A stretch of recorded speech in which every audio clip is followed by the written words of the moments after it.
2000, Tony Fauci flew out to Seattle, Washington, and he had this meeting, this very strange meeting in Bill Gates' $85 million mansion on the banks of Lake Washington.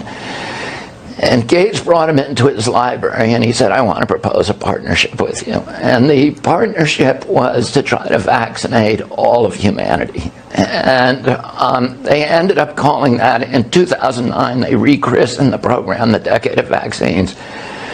Gates went to the UN and gave this speech in which he promised to vaccinate essentially all of humanity with a multiple battery of vaccines by 2020.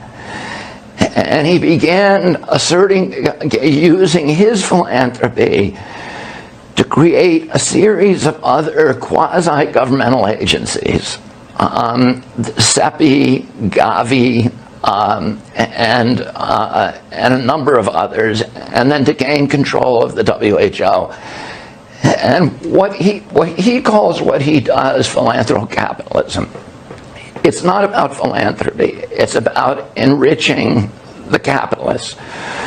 What he does is he buys, and he does this in a number of areas I show in the book. He does it with food. He did it with the core curriculum. He buys large stakes in companies that could benefit from a change in governmental policies, a worldwide change in governmental policy. So he owns stakes, very, very large stakes, in almost all the big pharmaceutical companies. Then he gives essentially about $1 billion to WHO every year, but through Rotary International, through Gavi, through CEPI, and through the Gates Foundation. But they're sort of cumulative is even larger than the U.S., which is the second biggest.